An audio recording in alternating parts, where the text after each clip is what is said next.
देखो एपी जो है ना मेनली श्रेणी में काम करता है, ठीक है। श्रेणी क्या होता है, जैसे 1 2 3 4 5 6 ये लगातार चल रहा है तो क्या है, ये श्रेणी है।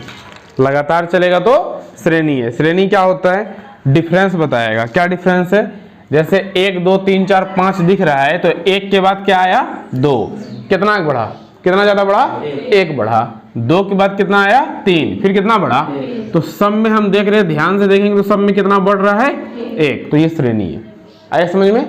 अगर एक लगातार अनुक्रम हो, एक लगातार जोड़ या घटाव चलेगा तो क्या कहेंगे श्रेणी क्या होता है, कोई भी श्रेणी एक ऐसा अनुक्रम होता है जो कुछ विशेष गणितीय नियमों का पालन करता है। क्या कहलाता है, श्रेणी। 2 लगातार पदों का अंतर क्या होना चाहिए, समान। जैसे 4 के बाद क्या आया 6, कितना बढ़ा 6 के बाद 8 कितना बढ़ा 8 के बाद 10 कितना बढ़ा, लगातार सब में कितना बढ़ रहा है, तो इसको हम लोग क्या कहेंगे श्रेणी। अब श्रेणी 3 प्रकार का होता है, ठीक है। समांतर श्रेणी, गुणोत्तर श्रेणी और हरात्मक श्रेणी। Arithmetic progression, geometric progression and harmonic progression. 10th में हम लोग पढ़ेंगे समांतर श्रेणी, 11th में पढ़ेंगे गुणोत्तर और हरात्मक, ठीक है। जो 11th में मैथ लोगे वो पढ़ोगे गुणोत्तर और हरात्मक। अभी हम लोग 10th में क्या पढ़ेंगे, समांतर श्रेणी, अर्थमेटिक प्रोग्रेशन, शॉर्टकट में इसको हम लोग क्या कहते हैं, एपी। समांतर श्रेणी होता क्या है, एपी क्या होता है, संख्याओं की ऐसी सूची जिसमें प्रत्येक पद अपने पद में से एक निश्चित संख्या जोड़ता है या क्या करता है, घटाता है। जैसे कि यही देख लो, ये जो पद है, ये पहला पद है, ये दूसरा पद है, तो दूसरा पद जो है पहले पद से कितना अधिक है, तीसरा पद जो है वो दूसरे पद से कितना अधिक है, चौथा पद जो है तीसरे पद से कितना अधिक है। इसका उल्टा भी हो सकता है, कम भी हो सकता है, ठीक है। उदाहरण है यहाँ पर 1 2 3 4 सब में कितना बढ़ रहा है, 1 100 60 20, कितना घट रहा है सब में 40, -5 -4 -3 -2, कितना का डिफरेंस आ रहा है सब में, -1 हो रहा है कि +1 हो रहा है, क्या हो रहा है इसमें, सब में 1 जुड़ रहा है।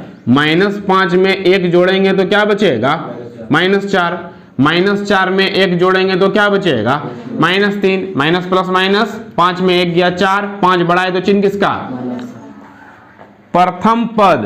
प्रथम पद होता है सूची का पहला संख्या क्या कहलाता है, जैसे ये सूची है 100 60 20 एगो सूची है, सूची का जो पहला संख्या है उसी को क्या बोलेंगे, प्रथम पद।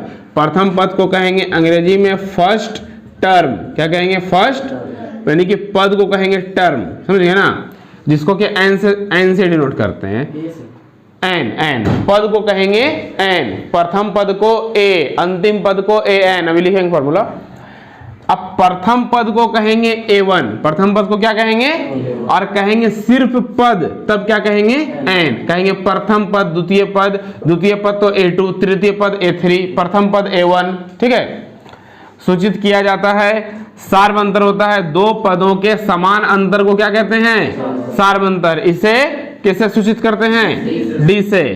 यह धनात्मक मतलब प्लस, ऋणात्मक मतलब माइनस, और क्या शून्य मतलब पूर्णांक होता है। सार्वंतर एक तरह से क्या है, पूर्णांक है। जैसे पूर्णांक क्या होता है, इंटीजर, प्लस में भी होता है, माइनस में भी होता है और 0 भी होता है। उसी प्रकार सार्वंतर भी, मतलब कि सार्वंतर का जो मान है, जैसे समझो कि 2 में 1 गया 1, 4 में 3 गया 1, ये जो 1 आया ये किस में आया, प्लस में, ठीक है। उसी प्रकार 60 में 100 गया -40, तो ये भी डी का मान है और ये भी डी का मान है। अब जैसे 2 में 2 गया 0, तो 0 ये भी किसका मान है, तो डी का मान प्लस में भी आएगा, माइनस में भी आएगा और 0 भी आएगा। हो गया लिखा, लिख तो लिए हो।